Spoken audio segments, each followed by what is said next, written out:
Este es el momento donde comenzamos a predicar la palabra del Señor.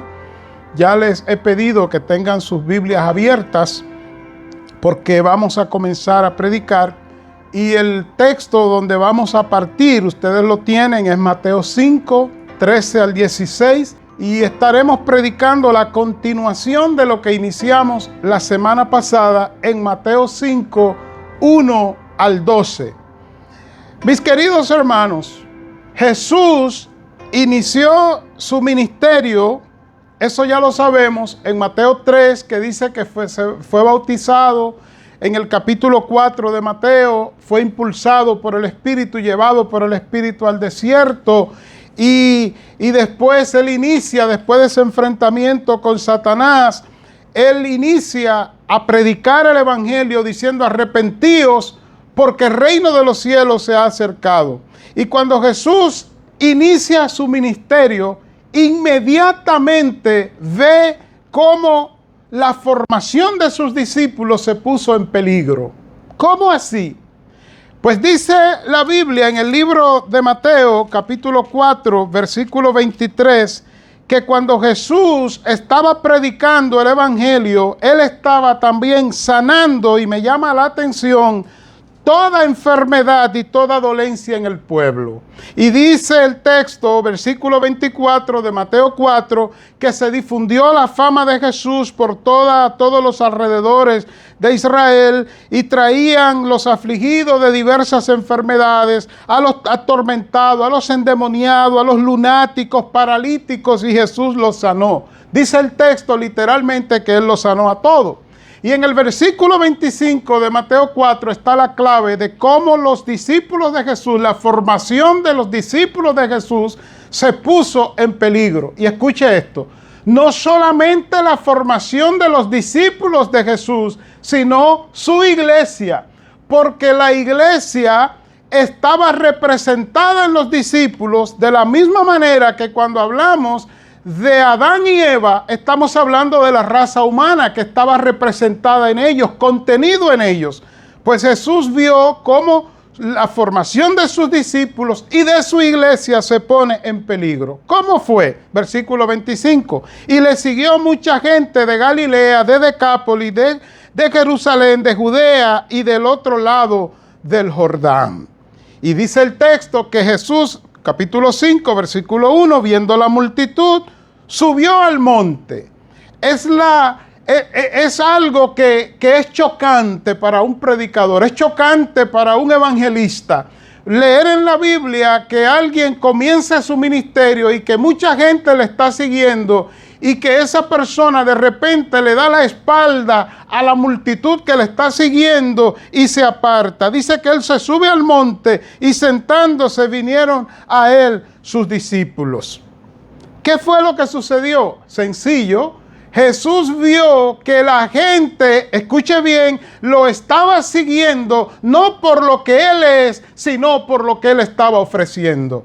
¿Qué Él estaba ofreciendo? Versículo 23 en adelante de Mateo 4. Él estaba sanando toda enfermedad y toda dolencia del pueblo. Él estaba liberando a los endemoniados. Él estaba dándole libertad a los atormentados, sanando las enfermedades, a los lunáticos, a los paralíticos. Y dice literalmente que los sanó a todos. En otras palabras, Jesús vio cómo sus discípulos y por ende su iglesia se iba a formar no en el ser, sino en el hacer, en las expectativas, en lo que recibían, en lo que pudieran ver con sus ojos. Pero Jesús no quería eso para su iglesia y por supuesto no lo quería para sus discípulos. Él se aparta y entonces en el capítulo 5 del 1 al 12, de donde prediqué la semana pasada, Jesús le dice a sus discípulos: esa no es la fórmula. Eso que ustedes están viendo no es la esencia de mi reino. Para que ustedes sean parte de mi reino, para que ustedes puedan vivir en mi reino, estas son las características. No es lo que ustedes reciben, sino lo que ustedes son en mí. Y tienen que ser esto: pobres en espíritu, bienaventurados los que lloran. Y Jesús narra toda una serie de características, no de cualidades, sino de características que él iba a desarrollar en ellos. No son cualidades porque no son propias del ser, sino que son características, parte del carácter de Cristo que él iba a formar en sus discípulos. Entonces, en el mensaje de hoy, mis queridos hermanos, queremos mostrarle ahora cómo después de Jesús instruir a sus discípulos y a su iglesia sobre la importancia de que el carácter de Cristo se desarrolle en nosotros para poder entrar a su reino, hoy queremos ver la razón fundamental por la que eso tiene que ser así. Por eso predico con el título Sal y Luz, instrumentos de salvación al mundo. En Mateo 5, 13 al 16, dice la palabra, en la versión PDT que voy a leer, Palabra de Dios para Todos: ustedes son la sal de la tierra. Pero si la sal pierde su sabor, ¿cómo podría volver a ser salada? Ya no sirve para más nada, ya no sirve para nada, sino para ser tirada y pisada por la gente. Y escucha el versículo 14 de Mateo 5. Ustedes son la luz que alumbra el mundo.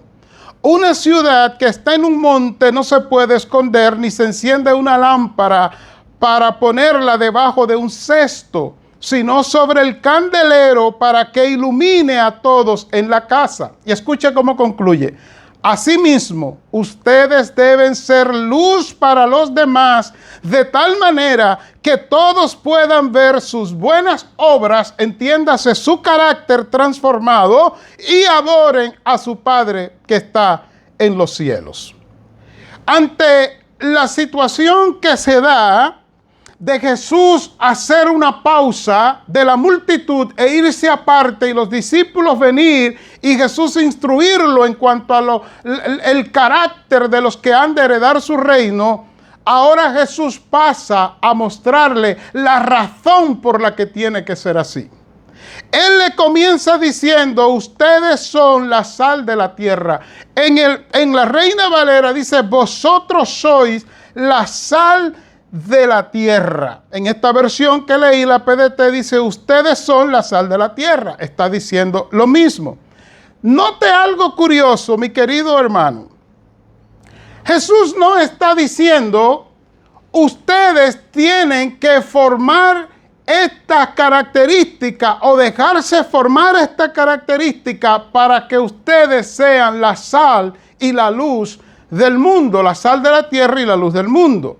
Note que en el pasaje está bien explicado que lo que Jesús está diciendo ahora en los versículos 13 al 16 de Mateo 5 es, ustedes tienen que dejarse formar el carácter porque son la sal y la luz. Bendito el nombre de Dios.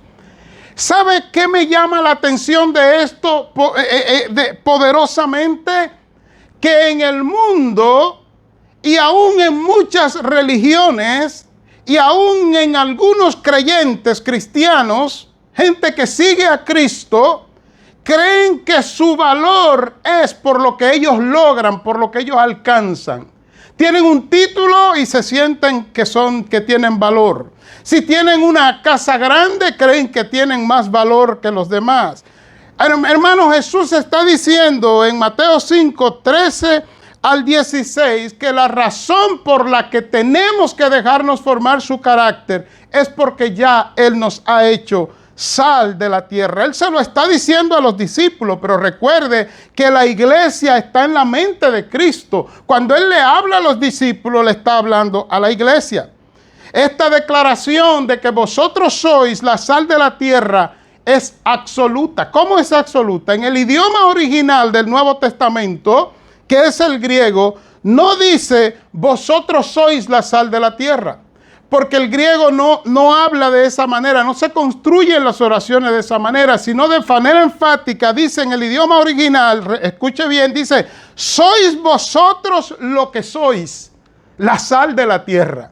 Es un énfasis absoluto. Sois vosotros lo que sois, la sal de la tierra. ¿Qué está diciendo Jesús? Ustedes no necesitan ver lo que están viendo esa gente allá abajo. Ustedes no necesitan seguir lo que están siguiendo esa gente allá abajo. Ustedes no necesitan ver las evidencias que ellos están viendo para seguirme. Yo me imagino, la Biblia no lo dice, Pedro preguntando, ¿por qué, Señor? Porque ustedes son la sal de la tierra. Ahora, a usted y a mí no nos llamaría la atención que nos digan sal de la tierra, porque sabemos que la sal hace daño en cantidades exageradas. Sabemos que con 99 centavos usted va a cualquier supermercado y compra un pote de sal de 1 libra. ¿De qué me está comparando Jesús? Recuerde que la Biblia está en un contexto geográfico, histórico y gramatical, que para entenderla usted tiene que trasladarse a ese contexto geográfico, o sea, situacional, histórico y gramatical. Entonces, en el contexto histórico, mis amados, la sal era el oro de hoy. Tenía valor más que el oro de hoy. Por ejemplo, la palabra salario que usted conoce, que usted dice, yo quiero mi salario, es en honor a la sal. Viene de la sal. ¿Por qué? Porque en los tiempos bíblicos la sal era el dinero o era con lo que se le pagaba al empleado. Le daban una bolsita de sal y esa era tu paga, era tu salario. Recuerde que hablando en ese contexto histórico no había nevera, no había energía eléctrica. Por ende, la sal, además de un elemento que nosotros usamos como un condimento para condimentar, la sal tenía una propiedad que era lo que Jesús tiene en mente cuando le dice a ellos sobre la sal. Antes de decirle el elemento, quiero decirle que ya en Levítico 2:13 se habla de la sal en este contexto. Oiga cómo dice, y sazonarás con sal toda ofrenda que presentes, y no harás que falte jamás de tu ofrenda la sal del pacto de tu Dios. En toda ofrenda tuya ofrecerás sal. De manera que en ese tiempo, en ese contexto histórico, geográfico, la sal era de suma importancia, más que el oro hoy. Estamos hablando de 1400, 1300 años antes de Cristo. Por ende, cuando Cristo comienza a hablar de la sal, los discípulos entienden muy bien de qué le está hablando. Pero hay una característica que es la que quiero resaltar y que por el contexto que vemos es la que Jesús tiene en mente cuando habla de la sal. La sal se usaba más que para condimentar, para preservar los alimentos, sobre todo la carne. La sal se usaba como una forma de preservarla. Era un antiséptico que retardaba la corrupción en los alimentos. Le ponía sal y eso hacía que el alimento durara más tiempo en buen estado y pudiera ser digerible. ¿Qué le está diciendo Jesús a los discípulos y a nosotros? Ustedes no necesitan ver evidencias como esos que me están siguiendo por las evidencias, porque ustedes mismos son la evidencia de mi poder y de mi gracia. Yo los he hecho sal, ustedes preservan la tierra.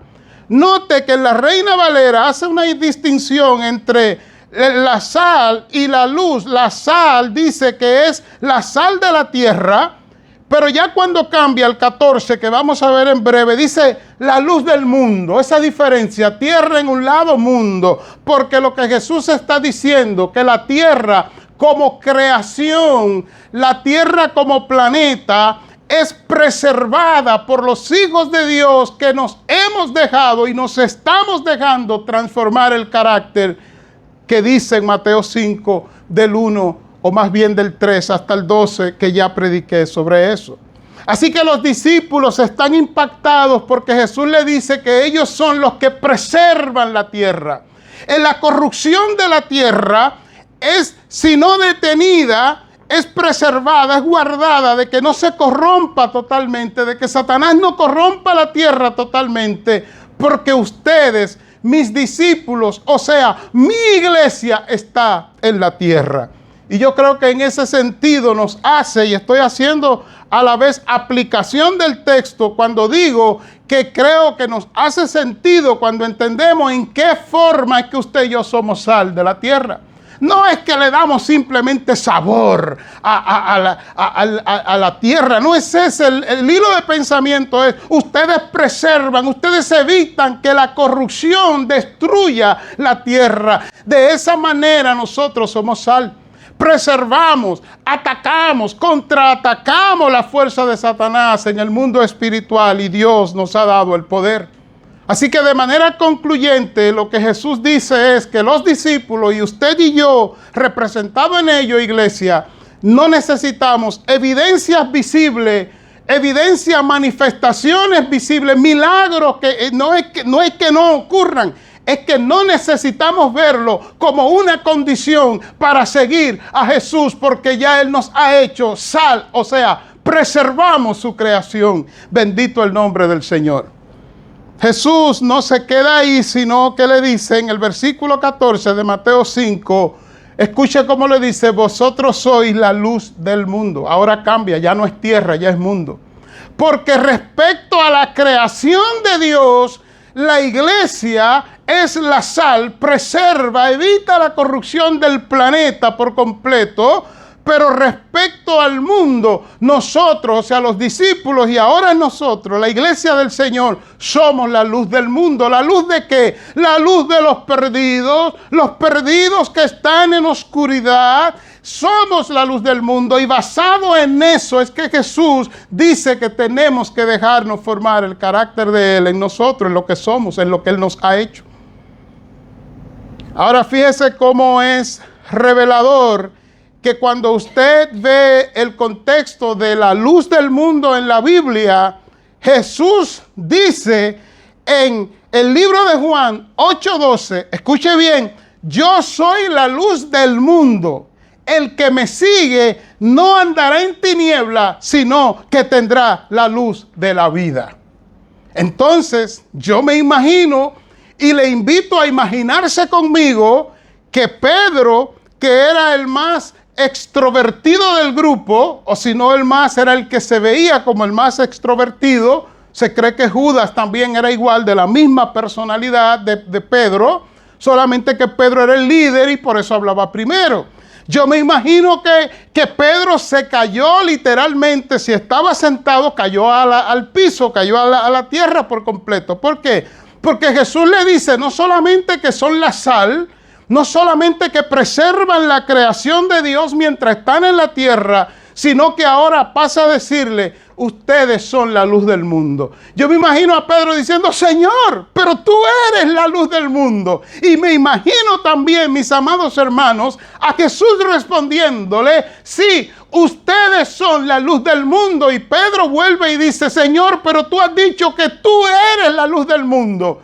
Y me quiero imaginar, e imagínese conmigo, Jesús mirándolo y diciéndole: ustedes son la luz del mundo por extensión. Por cuanto yo soy el sol, la luz mayor, cuando ustedes están conmigo, y eso es lo que él dice en Juan 8:12, ustedes también son luz. Tienen que permanecer en mí, tienen que dejarse transformar el carácter, pero ustedes por extensión son la luz del mundo. De manera, mis amados hermanos, que cuando Jesús le dice a ellos que son la luz del mundo, en ese aparte, en esa montaña, separado de la multitud, separado de los que buscan panes y peces, Jesús les está diciendo a ellos y hoy a nosotros: yo los alumbro a ustedes para que ustedes con mi luz alumbren a otros. Bendito sea el nombre del Señor. Sigue diciendo el texto: vosotros sois la luz del mundo. 5:14. Una ciudad asentada sobre un monte no se puede esconder, ni se enciende una luz y se pone debajo de un almud, sino sobre el candelero y alumbra a todos los que están en casa. Se lo voy a poner sencillo. La idea de Jesús es esta: si yo los he hecho luz, no es para que ustedes se escondan, se metan debajo de la cama. Porque la luz solamente funciona si se expone. Ustedes tienen que exponerse. Dice: y alumbra a todos los que están en casa. En esa casa se refiere al mundo. Aquí es una simbología. Está representando al mundo como una casa. Ustedes están en la casa, el mundo. Así que ustedes, yo los alumbro, ustedes son mi luz ahora. Por extensión, ustedes van a alumbrar a otros. Y dice el 16, así alumbre vuestra luz delante de los hombres para que vean vuestras buenas obras, o sea, vuestro carácter transformado, y glorifiquen a vuestro Padre que está en los cielos. Aplicación. Jesucristo le dice a los discípulos y hoy a nosotros lo que somos en Él. Y lo que somos en Él, escuche bien, sal y luz, es para que nosotros en la tierra, ya sin Cristo visible, no por las evidencias, no por las apariencias, no por lo que se hace, sino por lo que somos en Él, lo representemos dignamente. Yo pregunto, y que la Biblia responda, ¿cómo representamos nosotros a Jesús dignamente como sal y luz? Porque los discípulos lo hicieron. Yo le puedo decir cómo lo hicieron los discípulos y eso estaría bien en el mensaje. Eso sería emocionante y de hecho lo voy a mencionar en parte. ¿Cómo fueron los discípulos sal y luz? Que cuando ellos predicaron sin Cristo, predicaron, número uno, el evangelio, no un evangelio, no una creencia, no un calvinismo, no lo que hizo Charles Spurgeon, no lo que yo vi. Ellos predicaron el evangelio de Cristo, lo que vieron y oyeron, dice Juan, eso mismo predicaron. Esa es la primera evidencia de que son sal y luz y cómo ellos lo ejercieron. Pero la evidencia más palpable es, escuche bien, que cuando las cosas se pusieron difíciles alrededor de ellos, ellos no dejaron, escuche bien, que las dificultades les persuadieran y volvieran atrás, sino que ellos transformaron todos los obstáculos en oportunidad para predicar a Cristo, o sea, la salvación de los perdidos. ¿Cómo representamos nosotros a Cristo como sal y luz en este tiempo? ¿Cómo lo hacemos? Ante tantas situaciones difíciles que estamos viviendo, ¿cómo lo hacemos? Tenemos dos opciones, hermanos. Opción una, nos conformamos al mundo y vamos detrás de las evidencias de los panes, de los peces, como dice la Biblia en Mateo 4, 23 al 25. Hacemos lo mismo que hace el mundo. Buscamos las evidencias y si no vemos, no nos movemos. O nosotros nos plantamos y decimos, nosotros somos sal y luz de Cristo para salvación del mundo y preservación de su creación. Y como el carácter de Cristo se está formando en nosotros, Mateo 5, 3 al 12, vamos a predicar el evangelio, vamos a caminar en Cristo, vamos a permear todo, o sea, llenar todo del evangelio de Jesucristo. No tenemos otra opción. ¿Por qué? Porque la Biblia dice en 1 de Juan 2:6, el que dice que permanece en él, escuche bien, debe andar como él anduvo. ¿Y cómo anduvo Jesús? Como sal y luz.